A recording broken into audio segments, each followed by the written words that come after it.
We've got a very intimate session today with Shawn Lepp, number one team in Canada in 2023, over $4 million in GCI with himself plus 6 agents. So we're happy to dive into Shawn's business today on today's episode of the Bigger Life Mastermind. What we're looking for from you folks is hoping to hear that you've got some stuff you want to learn in your own businesses.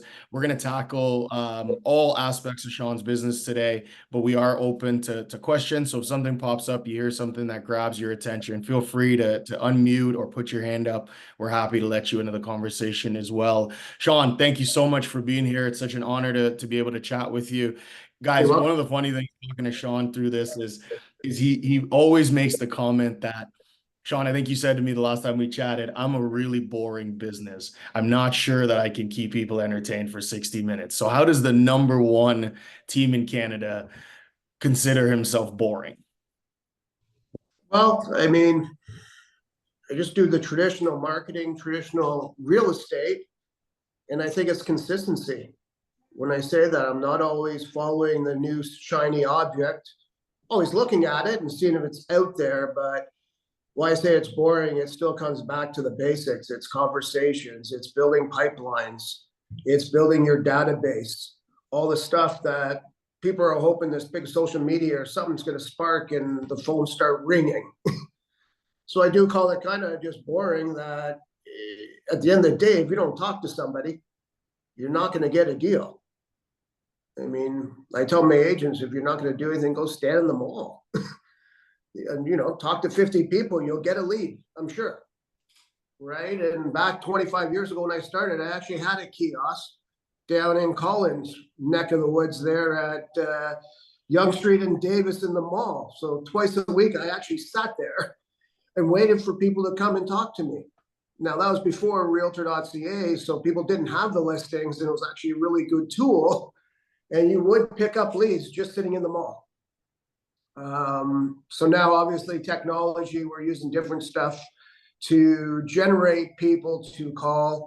You're using the internet, social media, marketing, and then hopefully with everything you guys are doing, they're building a database. So right now, as times have changed and things have gotten harder, if you built a database, you have a good base. So everyone's trying to get these new leads that I find are getting watered down right now. And when I say that, the internet, all the stuff, it's very noisy out there. And the basics is just going back to talking to your database and seeing what's going. I mean, we just spoke a minute ago, everyone's happy, the quarter point drop. And we were just talking about, is it going to spike the market to do more? Probably not. Sales will be the same. But what will your team or your individual do? I mean, just before I signed on, I was sending a text to my agents just saying, go back through all your appointments for the last 4 years, start a conversation. How many of those people that you saw 4 years ago, their interest rates are coming up next year, and go see whether their mindset's changed. It may not be for tomorrow, but it may be in 3 months or next year, or their mortgage is coming up. I think the numbers right now are 65% of mortgages in the next year and a half are coming up. Well, that's a conversation piece. One of my clients I listed yesterday texted me, I got out of the gym this morning. He's like, oh, quarter point drop. And I said, yeah, my phone's lighting up. Well, the next 3 days, why not call your clients and say, hey, does that make any difference in your life? Most of them are going to say, hey, yeah, it is. And now you've got a conversation that's so easy to kind of look at and just a reason why you called. So, and that's why I say it's boring. It's not, I mean, let's be honest, I can go out after this call. How many people are going to post an email and send it on social media? I will probably see, 1,000 if you look a little bit. How many would 1,000 agents pick up the phone and make some phone calls to their leads and say, hey, how does this impact you? I don't know. That's kind of why I say it's boring. And I'm not saying we all do it and my agents do it every day. But at the end of the day, it is conversations. I mean, it's that simple. And that's why I say it's boring. The way that you went through this, Shawn, like I think it's so beautiful because when I first got into real estate investing, Don Campbell mentioned any of your investment properties, they need to be very boring. If you have an investment property where your emotions are all over the place, you're up, you're down, that's not an investment. And what you have here, you certainly have a business where you know what your 5 areas of focus are every day. And you come in and you do that monotonously. You do that every day. So over time, it becomes boring. Yeah.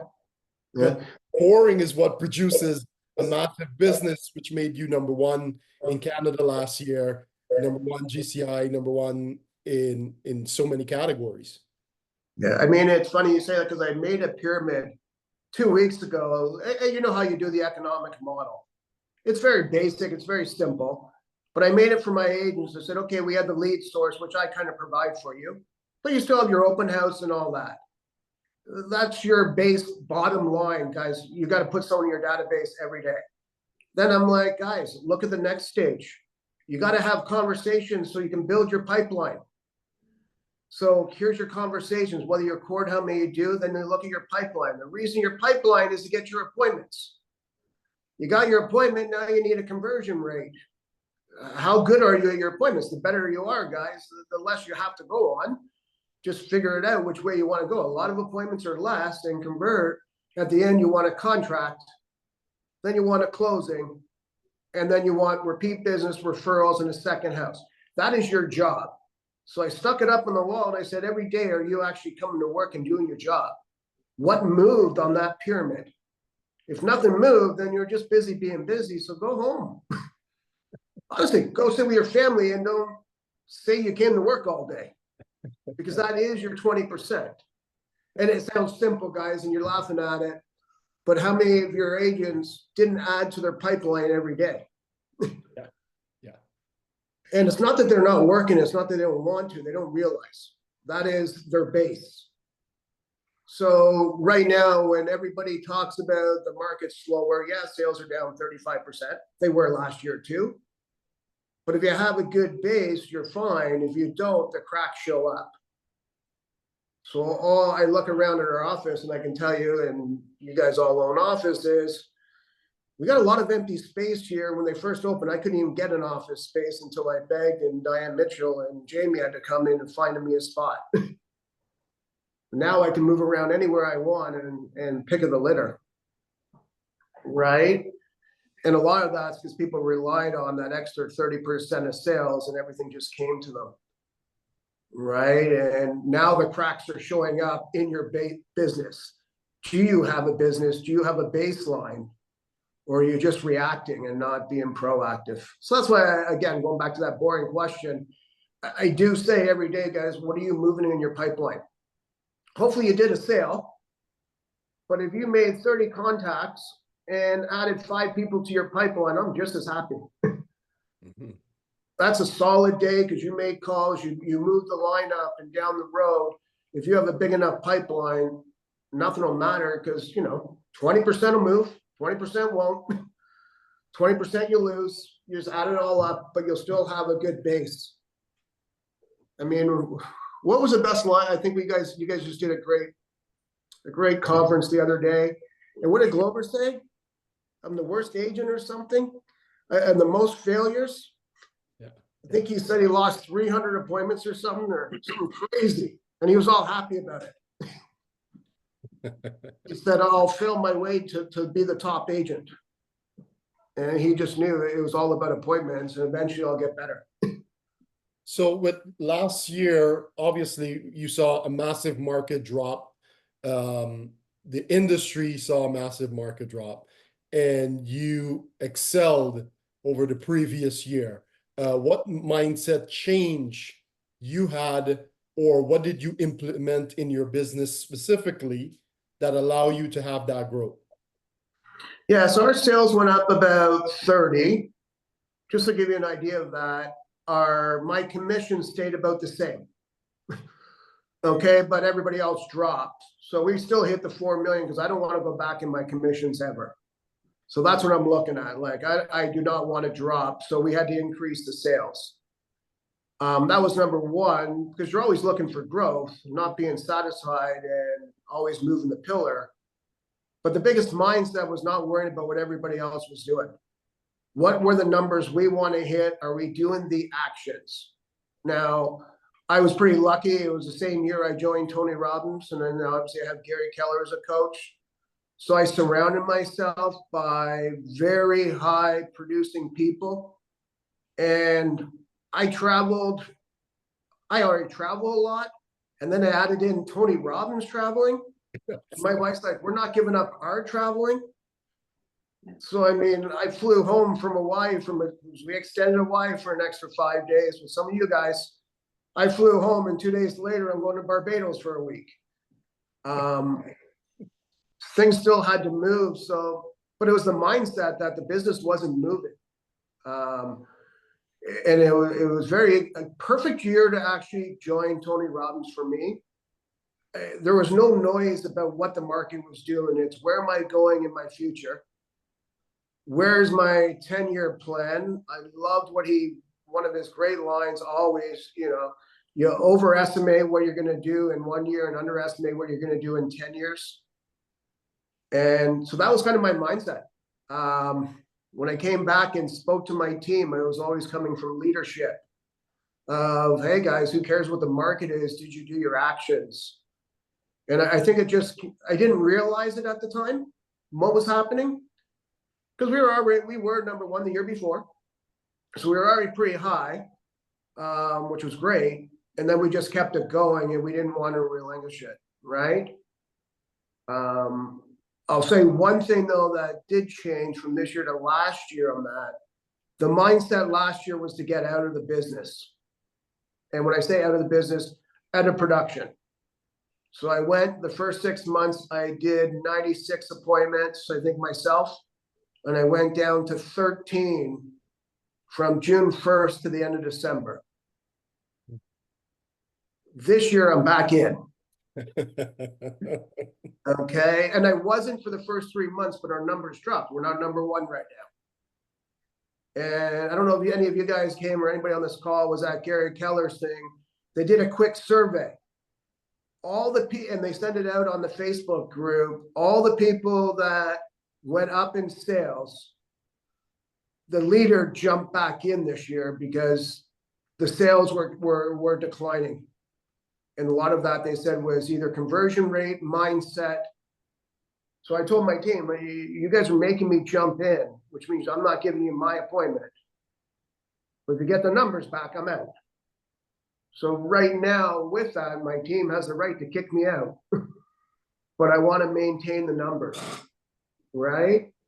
But it was interesting that Gary Keller's group, all high people, really, they jump back in right now to get those conversion rates up because every appointment mattered more, is what I think. Shawn, didn't Gary go on to add that if you're not in, you should be looking at getting back in yourself? I think he expanded on that, not just seeing the facts that top people are coming back in, but also the fact of getting, if you aren't or you're holding out, you need to get back in and lead from the front, more importantly right now, because he didn't believe that this shift was over. Yeah, I think he said it's another 3 years.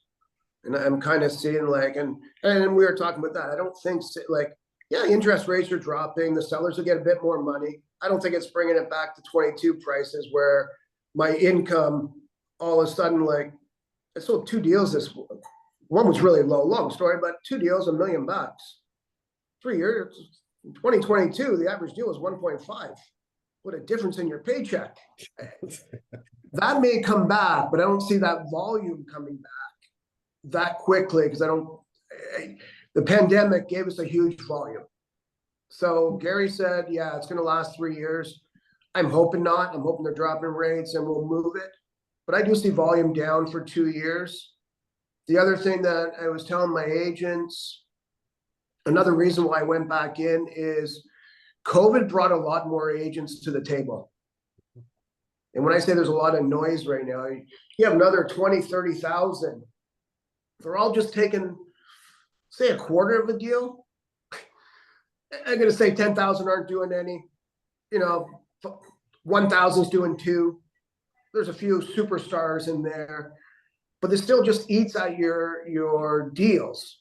And when you work off volume, it just picks away at it. And I don't think that's going away.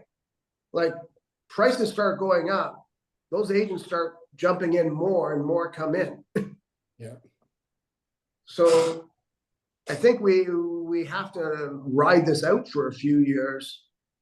A few people will get weeded out over the next 2 years, guaranteed, and more will come in. But I do feel as far as volume goes, I think you're going to see it down, like Gary said. So going back to your thing, that's lead by example. You can't sit there. I have to go out and show them, hey, multiples are happening. This is happening. And when they see it, like this week, I went into the meeting, like, I'm going away on Thursday, guys. I'm done. But you know what? You saw me make calls on Saturday because I didn't have my 7 listing appointments between Monday and Wednesday. So I made some calls on Wednesday. I got my 7 appointments set up. I'll get my 5 listings and I'm out of here Thursday to the cottage. Right? So I got 1 more appointment today and I got my 7. You can do it all in 3 days. But that's lead by example, guys. Like if you're going to come to work, work. And my team is responding. Don't get me wrong, but that's by me jumping in, not going on vacation right now as much. So right. You had mentioned obviously being in a part of Tony's world, and Tony also mentioned that the secret to any successful business is innovation and marketing. So where have you applied marketing, different levels of marketing in your business and innovation in your business?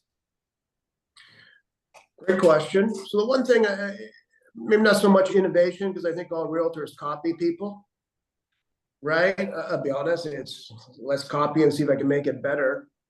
But I would say I've always listened to Gary. I had a good database and a business there, and then I marketing enhanced it. I've always remembered those words. So pre-COVID, I started getting out of the internet leads because they were good, and I went into radio. Right, there was a big space for me there. There was only 1 person on it, so I was able to hit it. COVID hit, radio killed it. It's over. Like everybody, and I didn't want to go on CNN with all the other realtors, and because I'm not really looking for Toronto leads. So I switched to bus shelters. Then my competition hit, so I went with another 70. I put up 75 bus shelters in 1 day during COVID. Then I put up another 75. Then I was pretty much everybody left the market. This year, they put all these bus signs and everything, partially why I'm back in. They probably sold 3,000 of them. So everybody jumped in. All my competitors were like trying to match me. So that's why I call that space is now noisy. Right. So I would say now I'm going to something I've never done more. I'll go into more video, social media that I haven't used, but on a different platform than anybody else around my market, I think. Some of the stuff I learned from Gary Keller's, from the Mastermind that we went to, some of the stuff we learned from Tony, there was great people on video. And then the third thing that I will use, well, the other thing I'm going into big will be AI in different capacities. Can't really speak about it right now because it's still very early in the innovation. Actually, Colin showed me some things on there and I'm still learning. And this summer, I'm bringing both my kids on, not that I need them, they're both in university, to learn the AI and teach me how to use it in my business. And I'll put them on courses so they'll have a future knowledge of it, but also be able to bring it back to me, whether it works or not. At least when they go to university, they'll have a skill as well. So I'm bringing them both on to teach me how to use it. And people are like, well, what's the job? I'm like, well, they're going to figure it out. So I am using that. And then the third one's technology. I'm going into Command. I don't know how many people are on Command, but I think it's ready for Teams now. And I think the AI of Command that I think Gary will implement. Yes. And, I'm using productive AI. I haven't put it on my agents, and just watching my phone calls get copied and all my appointments go right into the thing. Like, that's huge. So part of me is reinventing right now, which is probably my biggest thing with my kids, will reinvent my database. I would have to say most of my emails are 15 years ago, back when I bought that book on how to copy emails and put them in. So my drip campaigns are not to today's standards, in my opinion, are the smart plans. So the focus for me will be on innovation. It's not, but it is on the health score of that database. Right? So those are probably the three things where I'm going to, not all of them will work. I'm going to dabble in all three on a big level though, and see which one works. Because just like the internet, all my other stuff got very noisy around me. Right? And that's just real estate. If I want to stay there, I will quickly drop in rankings. Just like the people that used to be on the front, they always said if you went on the front page of the Outreach magazine, 2 years later, you may not be around because everybody copied you and you became obsolete. So many people, I remember one of the people that was in this office, I haven't seen him again. So that's why you have to always change, I think. Right? And I think AI will change faster than all of us will see it. And how that's going to play out in real time in real estate, I'm not sure. I'd love to hear from you guys on a separate note. But I do think it's going to change, and I'm going to jump in the database with Command because I think Gary will do a good job, or at least go down kicking.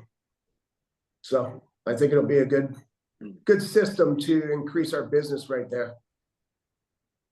Shawn, you were talking a bit about how your marketing today.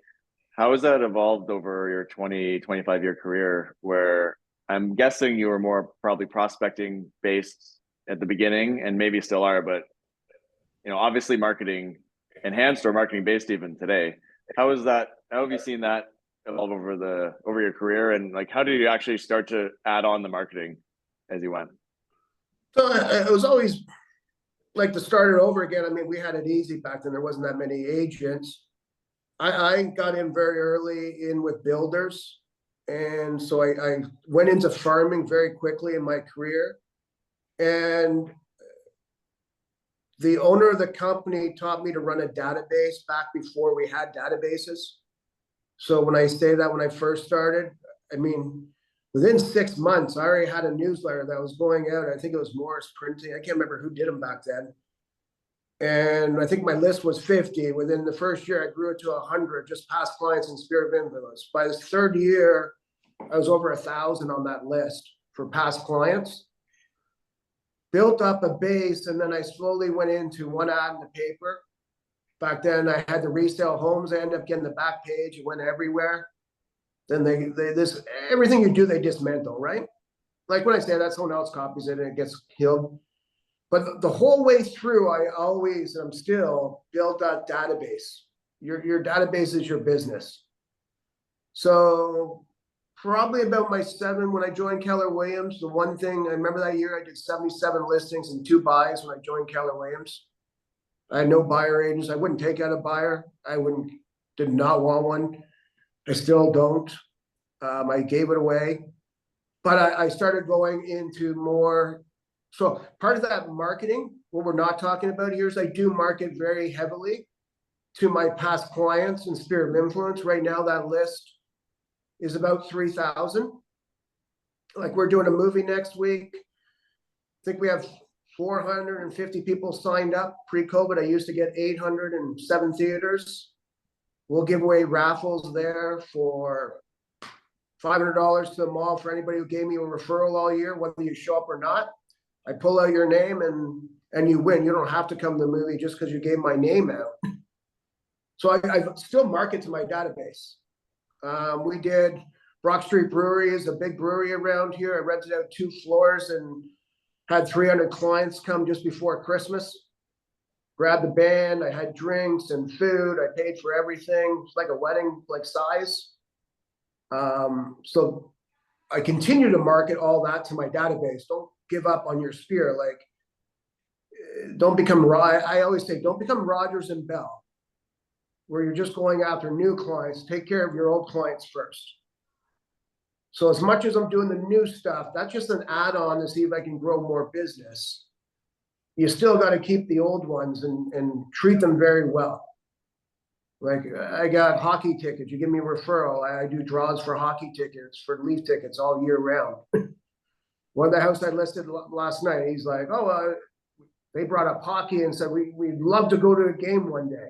Well, they just bought a $2 million house. And I said, remind me in August when you close, when you just listed their house, let me know what game you want and I'll get it for you. Right? So part of the marketing skill, don't underestimate your past clients. Right? And I think too much of us do, because we're always chasing the new things. So then obviously I went into the paper. I had pages of the paper. That and resale homes was great, but then I went to the paper because resale homes started breaking them down by area. Then I got into internet marketing. I mean, I had bold leads before anybody else. And I just got a proposal 2 days ago from a new company that sounds really good. And I say, every time I got into databases, Boomtown, Commission Inc., you give me exclusive rights, I get it, and then you take it away as soon as your market cap becomes big. And you start doing it. So, I mean, and that's where I say it gets noisy. Like, I was the first one in Boomtown. First one, and I had exclusive rights, then I lost them somehow. Exclusive rights to bold leads. So I do chase the shiny stuff if I think it's going to work. But at the same time, I'm very quick to get in and out if I have to. Right? Because eventually they will sell it on you. Shawn, Right? you tracking your dollars and your ROI? Like I heard you say ROI earlier. When you're looking at all those marketing places that you're putting stuff out, your database, you're in the paper, you're on bus shelters, your online leads. It sounds like you're trying to capture in multiple spaces. Are you tracking that ROI per column that you're in? I do track it, not good enough. And I'm hoping one thing, and you guys can tell me more, but I was actually talking about after Gary Keller brought out all the numbers. I'm like, why is this not in command where all my numbers can go in there? And it should be. And he did talk about having it, but they did a huge thing through, I think it was 5,000 agents, and they brought out all the numbers of what your percentages are. I do track it, not perfect, but I do have a spreadsheet for all my marketing. Like when I say that, how many radio calls, what's my spend, what's my bus shelters, where it gets too hard to track. So at the end of the day, I know what my spend is roughly a month, give or take staging, because it goes out of the roof. But I know what I have to make each month just to break even and how much I want each month, give or take 10 grand. And where it gets hard is, and here's a coaching question. My coach always goes, go by the last thing that made them call. Well, you have a past client. You're on the phone. They're like, Shawn, I hear you everywhere on the radio. I saw your bus shelters. Which one is that? Past client because I'm talking to, radio.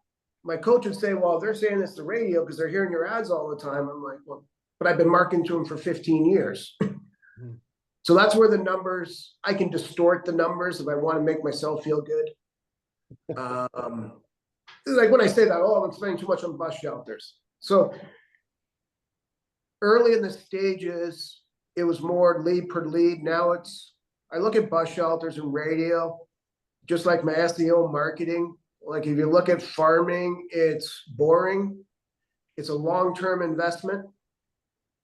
And with that, you got to look at, as a whole, is that marketing producing? Like if I drop the marketing right now, and I thought about it the other day, because it is getting busy out there, how many deals a month am I covering just to break even? If I drop it though, someone else will take my space now. And do I want that to happen? Right? Like you got to weigh it out, because you are selling at my level, say 30 deals is break even on marketing. That's a lot of work for someone. That's a month's work on a team, right? Or for individuals, that's a year's work for some. So I do track it, but it's not a perfect number. Does that answer the question? It's very hard when you got stuff going everywhere. What I got from that is omnipresence, because you're on radio, you're in bus shelter, you're here, you continue to market. So now you're everywhere. And Yes. because you're everywhere, they're going to continue to come back to you. It's not necessarily one over the other. So I think you did answer the question because your goal is omnipresence. But I would I was going say, to disagree with that, Colin. I mean, Shawn, it sounds like you've got mind share is what you've gone after. You want people to see you and hear from you everywhere possible, whether they're in your database or not. now it is. It wasn't pre-COVID. Hmm. So pre-COVID, I didn't have any of the marketing. And the one advantage I have, because I have the money behind me now, was when you got what? Probably 30,000 agents since 2020. I don't know. You guys might know the numbers better as market centers. For us, when COVID shut down everything, all the Toronto agents came to Durham. And the nationalities have switched. So having that mindset maybe did make me more money because the prices went up. If the prices didn't go up, it wouldn't have, in my opinion, because I've done 200 deals without it. But it kept my share when I probably had 30% more competition. Like if I didn't do it, would my numbers, would they have just eaten away at me a little bit here and a little bit there? And somebody else would have taken it. So again, I think the amount of agents, we got to look at that and what you're doing. So yes, we're everywhere now, Colin, and it works. The ROI didn't go up the way I wanted, but I kept it during all that. No, it was great. Like I said, when prices went from an average of 900 to 1.4, those were beautiful. You could add on to your marketing, but it did keep me up there. And I think that's a big thing. Like there's probably some new agents on this call, maybe, I don't know, but like it's hard for them to get in now without being on a team. And especially when you look at your competition 5 years ago, pre-COVID, all the stuff I had, I would have killed it back then, but nobody was doing it. Now my competition's doing it. Like if I give it up, I give it up. It's not like the internet where you give it up, right? So the brand right now, that is a big part per city of what's going on, in my opinion. Like where I'm probably, just so you know, like I don't have as big a brand on social media, but I find that space very crowded right now. But that's just me. Like there's some amazing people at it, one or two that are superstars. And then you got the other, I think, 98%. Right. Shawn, But there's some superstars.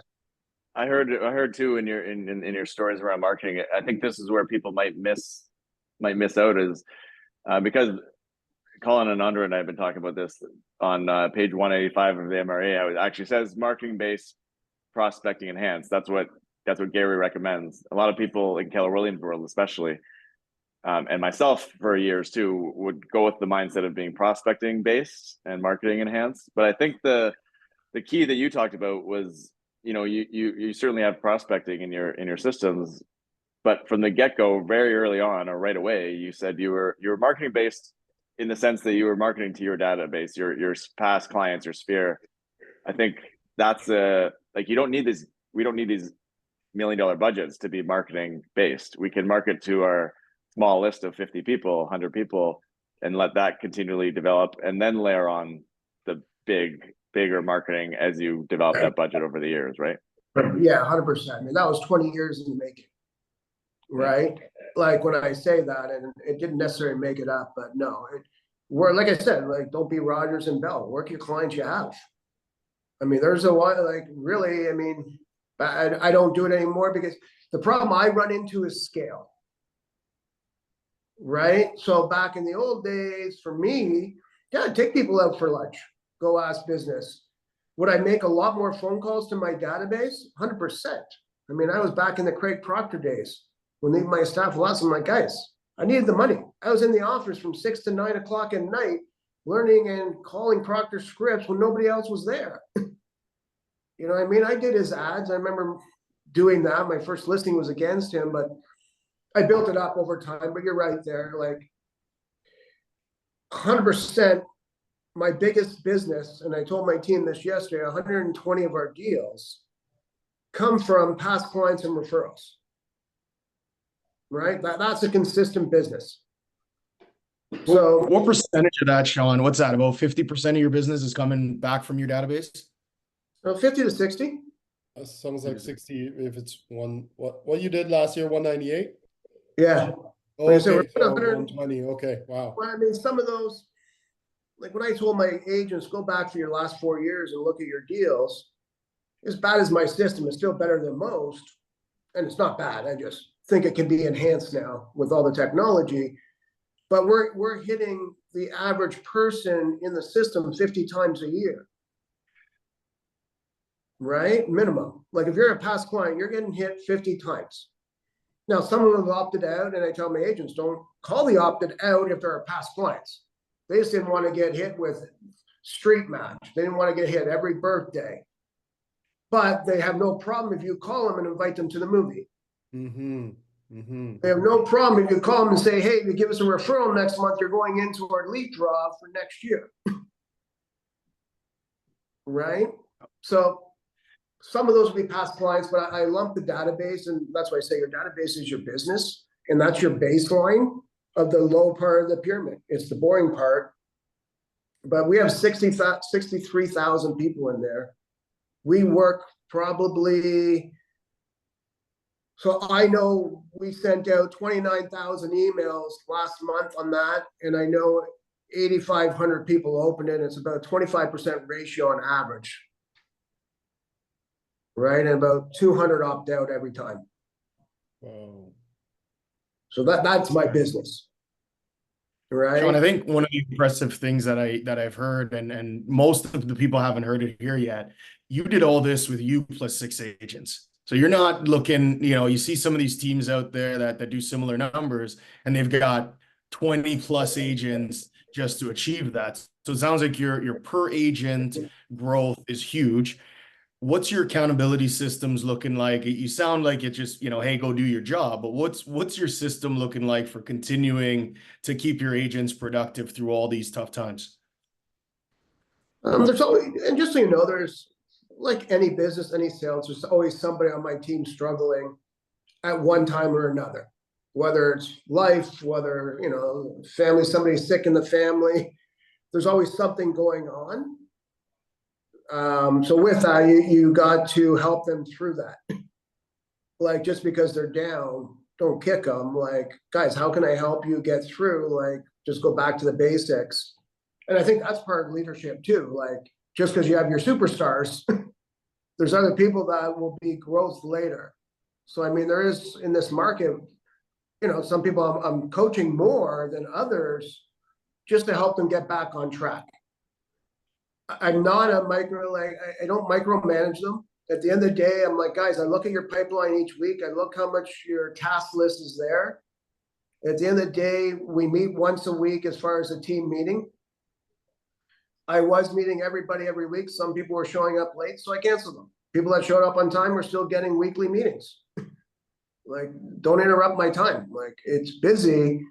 They have to work their way back to the schedule. You know what, you want your half an hour meeting with me, you better be on time, you better be prepared. But with that, I think the accountability is just making sure they understand what they have to do each day. Some are mothers, and the big thing I always tell each one of them, like, my standard's 2 a month. Not all of them are hitting it right now, and some are killing it. 2 a month, you're making good money, you're going to get your 6 figures in there. So that is my accountability. Like, why aren't you at 2 a month? But some have one of my agents has 4 kids. She's not going to be able to do that, but it's not in her budget, like on her thing. So I coach people. I have them do the 411. And I'm telling them right now, revise your 411 up or down.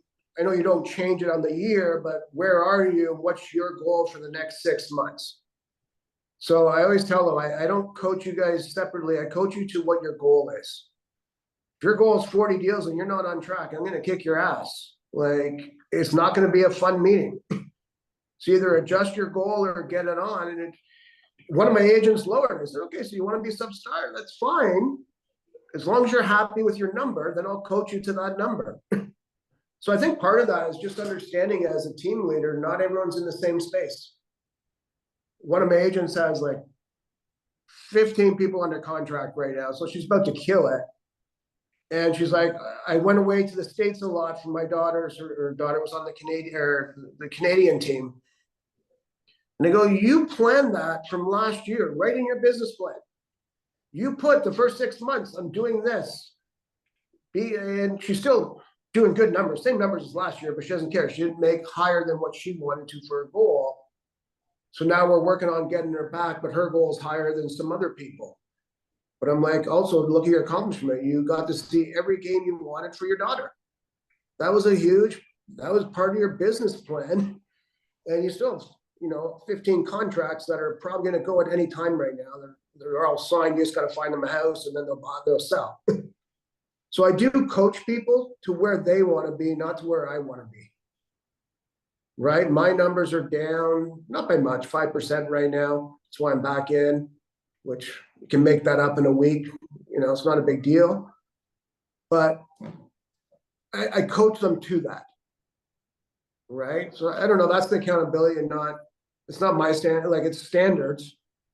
But I don't know if that helps with what I'm saying, but I think you do have to look at everybody's lifestyle.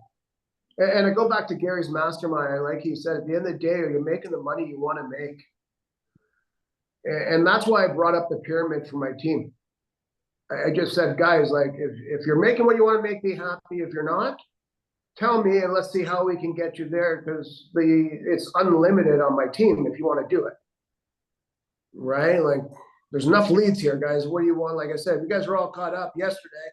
I got 1,000 CMA people that put up their hand and said they're going to sell. If you're caught up in your stuff, you can start calling that list. I don't care. Go and grab it, right? So that's how I hold them accountable to what they want to do. And I think that's the biggest challenge in this market. And it's the mental shift for this business will beat you up, right? It really does. Like some days you lose a listing, you're upset. If you only have one listing, it really hurts. If you're working for abundance, it doesn't hurt. Right? So the bigger your pipeline, to me, I always look at them and go, if your pipeline's horrible, it means you didn't do anything the last 90 days, or you just decide not to record it, then you better get to work because you got another 90 crappy days coming until you build it again.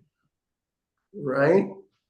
So, I mean, that's kind of how it's not micromanaged. You can tell who's in the office working and who's not. Now, some are better at home at work. And I hate it that they work at home. Absolutely hate it. But it's up to them, right? At the end of the day, that's why I just look at their pipeline.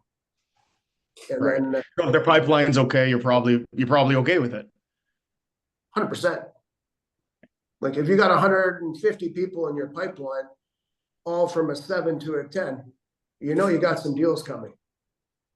When they come into me with 1 or 2, I'm like, with all those leads, like what the hell were you doing for the last 6 months? Right? And it shows up right there. I don't know how many people, and that's where I like Command with the Opera. I don't know if you guys are using it, but right now my daughter just put all of her past clients into opportunities. And then if you actually put their pricing in, it shows how many millions it's worth. I don't know, those numbers, like, that's what I want to see. Like, before we fully switch over, I'm like, guys, there's like millions of dollars sitting there. Like, to me, it makes me want to call it. Yeah. So I'm big on, pardon? Go ahead. Finish your thought. I was just going to say, I'm big on the pipeline, and that's where I like the opportunities in Command. As far as even your past clients, like that's an opportunity waiting to happen. Like 3 of the listings I put out last month, and one of my agents came with me on the appointment. I'm like, guys, I've talked to 3 people this month. They all own houses and we didn't buy them for them. Second houses. The one lady, I'm like, she goes, Shawn, we're calling because we trust you and we want to list, but this guy was bugging me at the gym all the time and brought me an investment property, so we bought it. We didn't call you because he brought it to us. Well, that doesn't make me feel good. Like I'm talking to my team about that. Like, why are we talking to these guys? Like I had 3 of them in 2 weeks. It drove me nuts. One guy had 8 extra houses. I still got 2 of his listings, but he bought 8. Like, those are crazy numbers. During COVID, someone approached him, a couple different agents, here's investment properties. And so Shawn, how big's your admin team? I wanna hear, like, so you got 6 agents. There's you're kind of, it sounds like your job's to keep everybody on track and keep leads flowing. How big's the rest of the team administratively?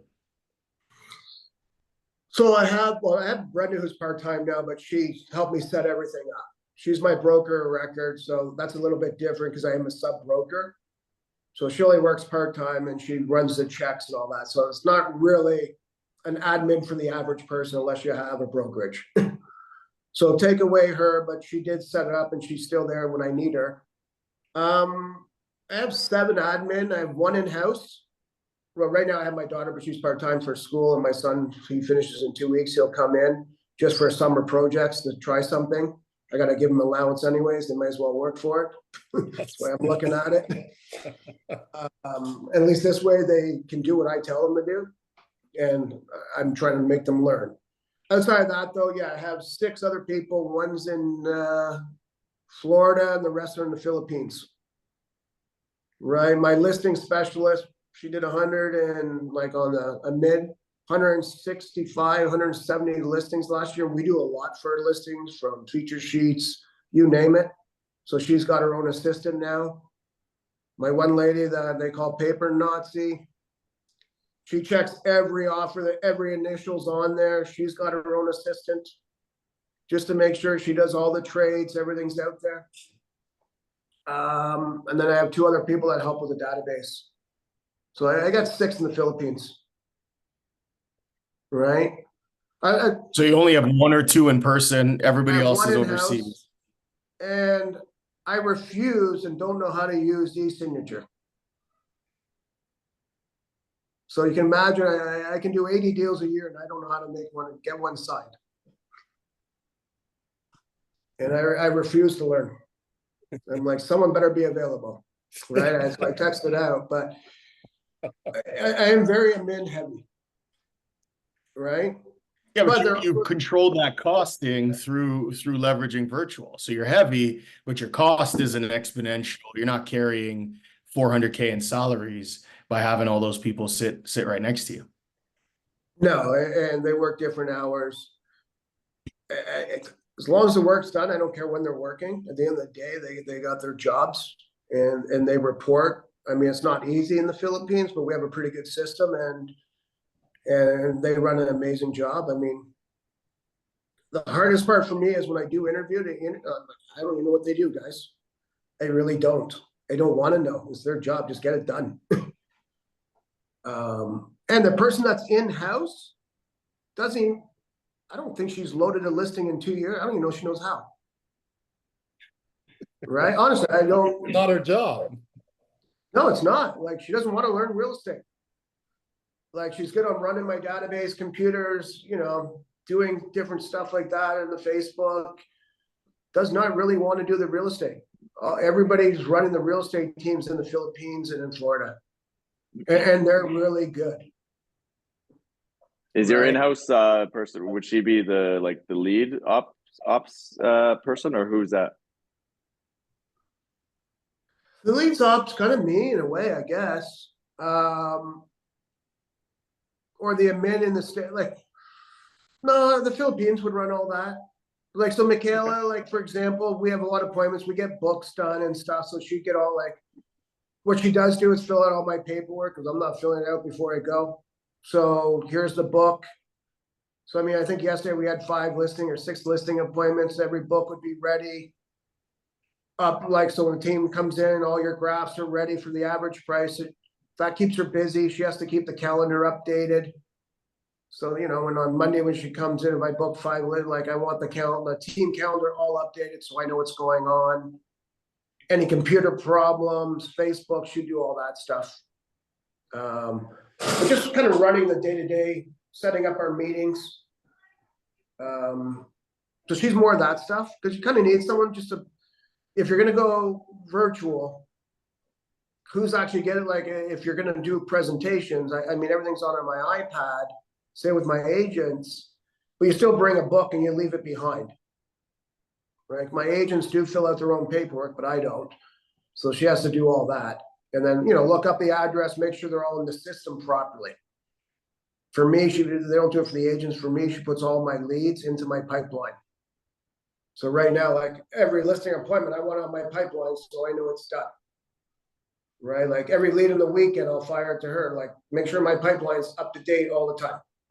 I'm very big on the pipeline. I got about 400 9s and 10s in there that I can pick up a phone at any time and call. Right? Shawn, if your database, with your database where you're at, the size you're pushing out, the volume you're doing, is it you're the reason why there's only 6 agents, or is there a lineup out the door? What are you doing in terms of your growth on that side of stuff? My fault. When you say fault, what do you mean? I do not have a funnel, which that's one of the things I'm working on right now as we speak going forward, is creating a funnel for, I did it pre-COVID, and I was getting people lined up where I get like 4,000 people open my videos and stuff from agents, and I had it lined up. Got some great talent, and I stopped during COVID 100%. I didn't want to hire. I didn't like Zoom that much. I didn't want to hire. I was old school. I wanted you in the office, and we couldn't do that. So I let the whole thing go, and now I got to bring back. So for anybody new, I'd say always build up a bench. One thing that you watch Gary Keller, all my coaches did it. They all built up benches, and I don't have a huge bench. Like to bring in agents right now, I could probably use 1 or 2. But I don't want 20. So I'm not, like my agents aren't, I know if I got 4 more, we'd all call more to the database. But if leads aren't flying in, I don't want to just bring in agents for the sake of agents. Like, just to give you an idea on my team versus some other teams, when I said that pyramid, my agents really don't have to go out and go outsource for leads. Right? Yes, it's good if they work their volleyball teams and they're smart and do all that. But I don't make them sit there and cold call and do all those things where, yeah, but that was another thing we did back when you had home phone numbers. One year I had a call center in my basement in my other office, and we call a city a day. It worked amazing until they took away the phone numbers, like home numbers. Like literally, like they had to be in. If you didn't get in at 9 o'clock, the door was shut. Script trade, 15 minutes, 2 hours on the phone. One of my agents quit when I just shut the door. I locked it. You can't come in. I don't do that anymore. But I have done that, right? I'm not that nice sometimes, but to answer your question, I need to build a pipeline. That's where I could probably learn from you guys. You guys are probably really good at it. In the past, I kind of relied on my team leader. But keep in mind, I'm doing what Gary Keller says not to do. I fill a hole when there's a need, and not being proactive and building. And just so you know, I've already reached out. I got a company, got my new quote on Monday. I will be starting it back up and redoing it, because going forward, I'm going to need a pipe. I'm going to need a funnel. And I'm not just hiring anybody. I'm not trying to get to 28 agents, or, one of my great friends, Peggy Hill, I think she has 60. I mean, I'm not even close to her level. But I think we could always use someone else, because as families, things can happen, and we have the business and database. That's not an issue. Right? Shawn, for someone who said he's pretty boring, you just filled an hour. It didn't even feel like an hour But before we move on, I know we've got a number of people here.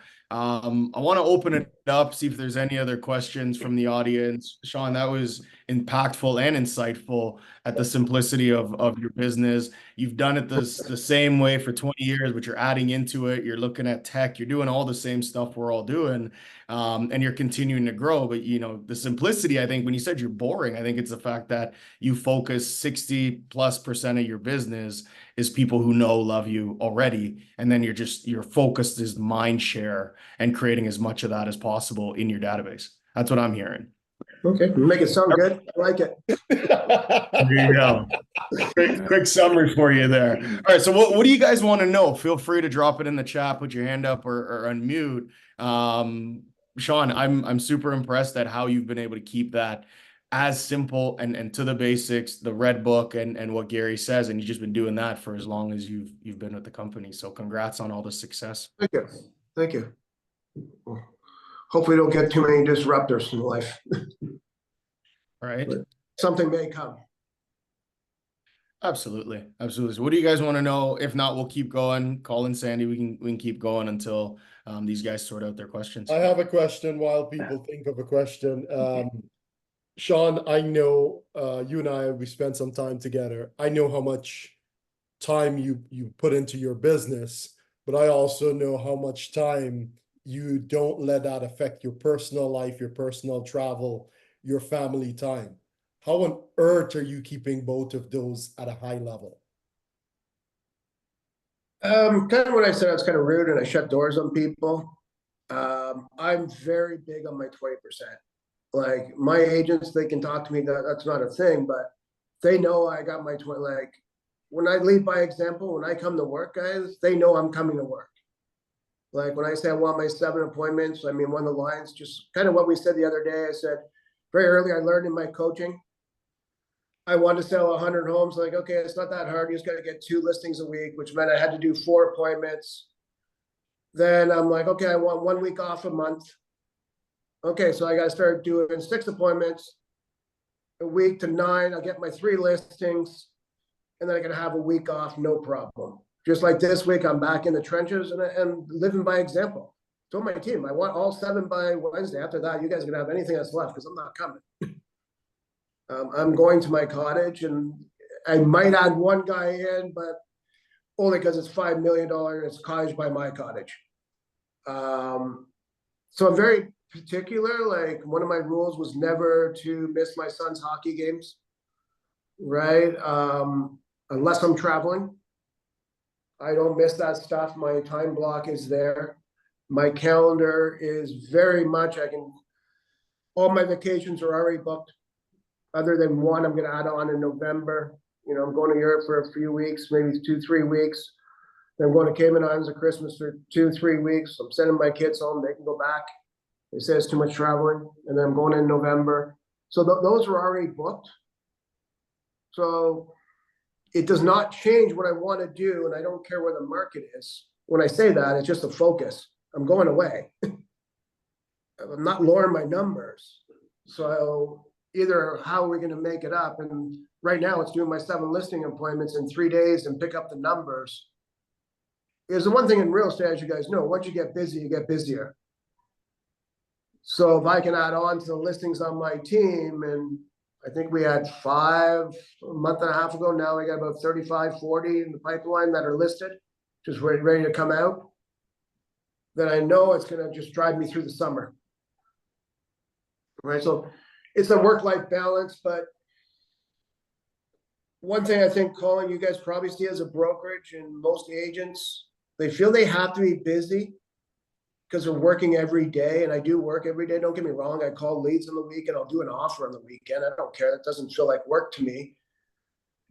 But my time away is I'm out of the office. I'm not coming. I'm going to sit. If I'm sitting on my dock for an hour and a half making phone calls, that doesn't bother me. Right? You know, I'll do all that and I'll go to the golf course at 8:30. It's right next to my cottage. I'll walk over. So that's my work balance. I don't need to spread out 7 appointments over a week to be busy, and I just do 1 a day. I'm tired at the end of the night, but I got them all done. But that's, I guess, kind of what Gary says, life by design. Yeah. right? Like I'm working this summer. Last summer I didn't at all. This summer I will work, but I'm only going to work. As long as my wife lets me, I will leave the cottage at Tuesday morning at 8:15. I'm back in the office at 9:30, and I'm leaving on Wednesday afternoon. I'm going back, and I'm not coming home in between, unless I have to for my kids, right? But my kids can work at the cottage. That's the way I look at it. They work for me now, so they come with me. Shawn, I mean, this has been powerful. Again, just to echo what Andre said, for someone who says he's boring and like you've just filled this time with so much knowledge, so much wisdom, so much bombs. Like I truly appreciate you. I have to go because I have an appointment with my daughter and I Yeah, have good for to you. go. But you and I will connect. I look forward to the rest of this, guys. Thank you. Thanks, guys. Appreciate everybody coming. I lost you there, Andre. I can't hear you now.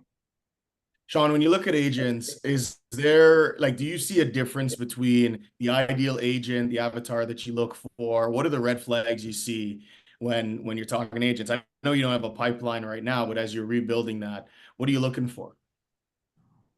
I'm looking for someone service oriented. Obviously, I like the high Ds, but you can't have all high Ds. And when I say that, people that are out there pushy, but at the end of the day, I'm looking for someone who's consistent, willing, who loves the business, will service the client, very well articulated. Like really, your job's pretty simple.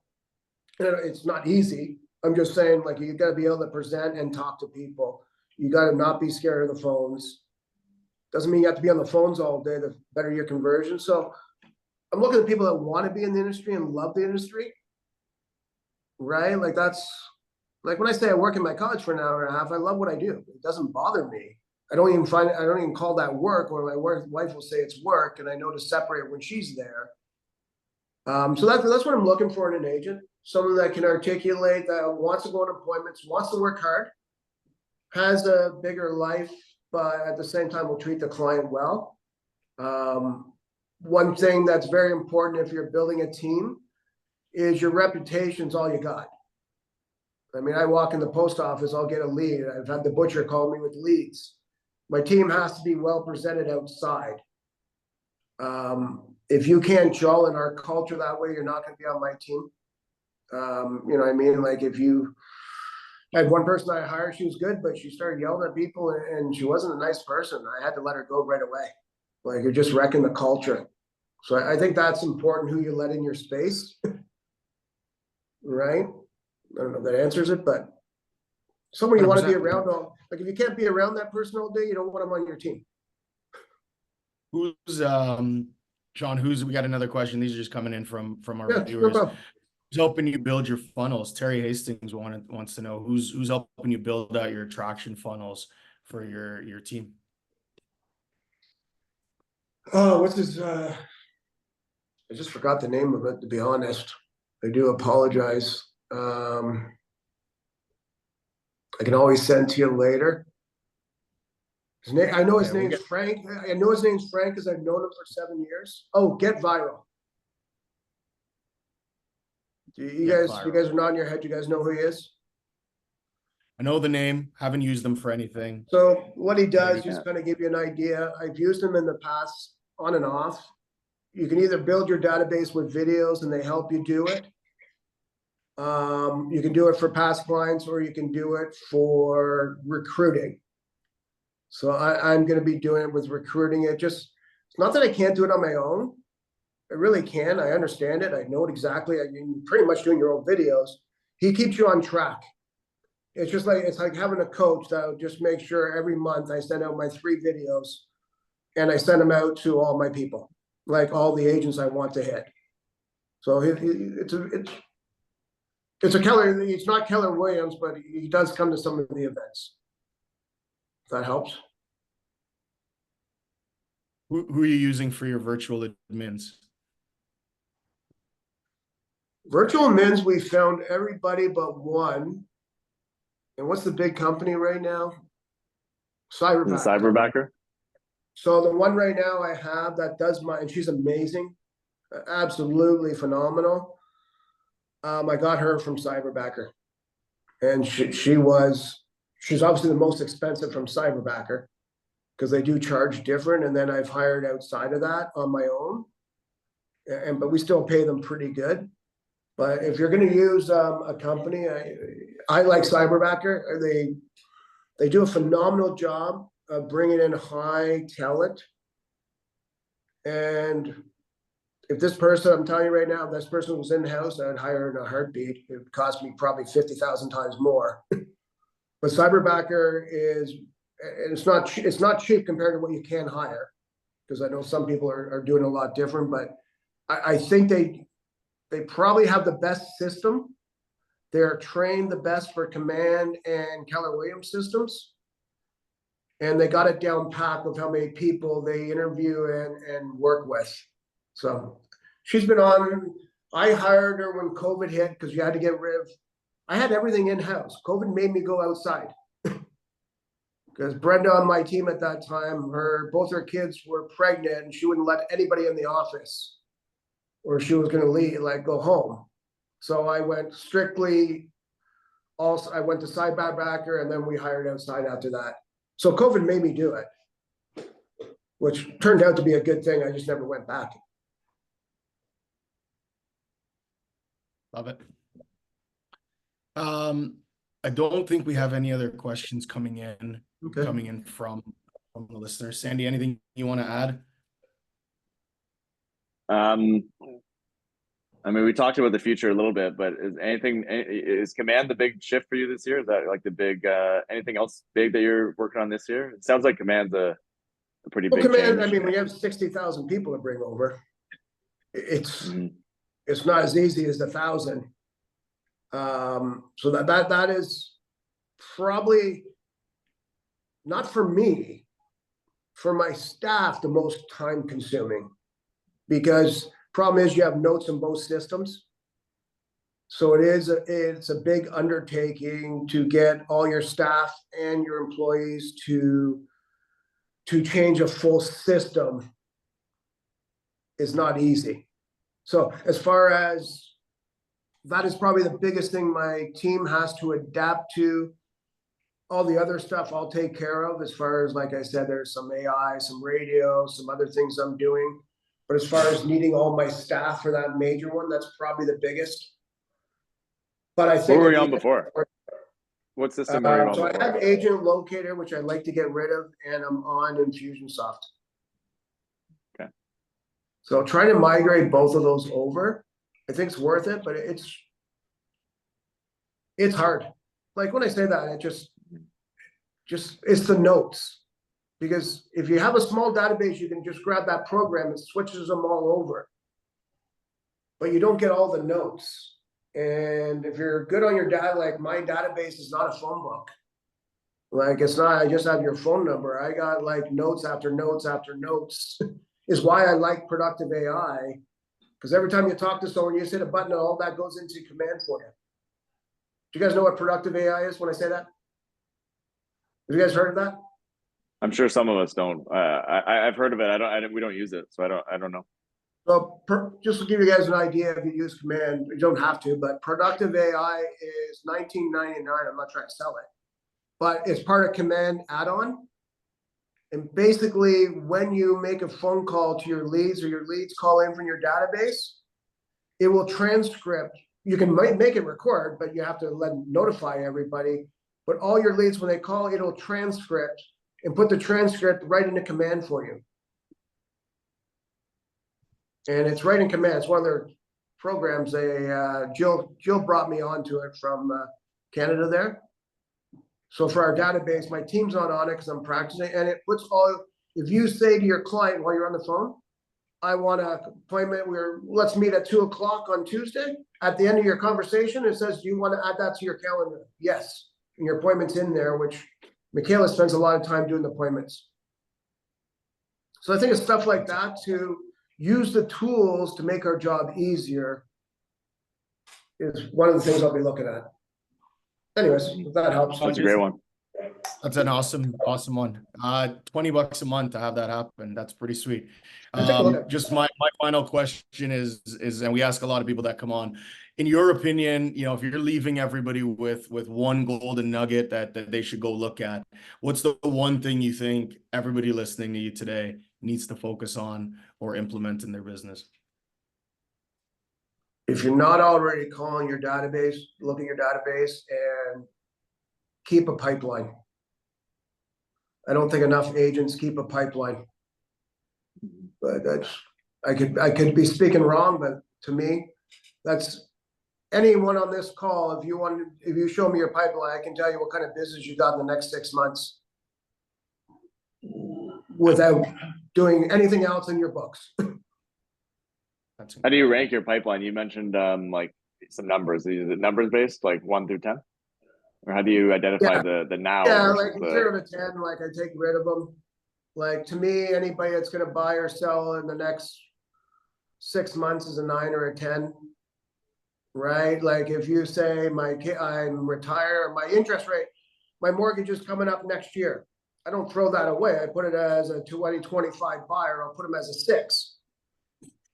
Right in my pipeline, I know in 2025, I got to call the guy. Okay, his mortgage has come up or his kid's graduating. I'm not getting rid of that because he said today he's just questioning things.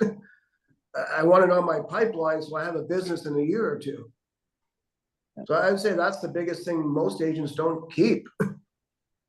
Like we meet with them and look at everything, but that's just me. That's what I think. I agree. I don't see that used nearly enough. Yeah, I agree, Shawn. Shawn, thank you so much for being available and for sharing. You're welcome. Super insightful. I took a ton of notes as I know Sandy and Colin did as well. I see everyone heads down writing the entire time. So, despite being boring, having nothing to talk about, you shared a wealth of information. Christina, you're 100% correct. Shawn is a favorite. How could he not be? So raw and unplugged. We love it. And we appreciate you being here and being willing to share. Shawn, if anyone needs to contact you, Facebook, Instagram, text you, call you, email you, what do you prefer for people getting a hold of you? I would say the best is to either email me or call me. Right? Don't go to social media. You may not see me. Right? But no, I would say call me, email me, Shawn@ShawnLepp.com. If you go to my website or anywhere, my cell phone, or go to command, my cell phone's right on there. You can text me and I'll get back to you. I mean, most people like Christina knows me. People call me, I will call them back. Right? I'm here to help, and I think that's the culture of Keller Williams. Of all that stuff I've done, I've learned from all you guys, and I think we all learn from each other as we grow, and we're not scared to help each other. Because at the end of the day, if we're all doing better, there's enough business for everybody. Right? Absolutely. So anyways, guys, I hope that helps today. That was brilliant, Shawn. Thank you so much. You're welcome. Everyone, thanks for being here. Next month, we're following it up with another heavy hitter. So we had the #1 team in Canada. Next up, we've got the #2 team in Canada. Carol's coming on as well, Shawn, to share in our next episode. And it's been incredible to kind of hear that, from the top down, simplicity still wins, database still wins, pipeline still wins, and you're tuning out the shiny objects. Yeah, you look at them, but you're not letting them take you off your focus, which is to hit your metrics, hit your goals. So again, congratulations on all the success, Shawn, and thank you for sharing. We do appreciate you. Thanks, guys. Have a great weekend, guys. Thanks, Shawn. Thank you. Bye-bye.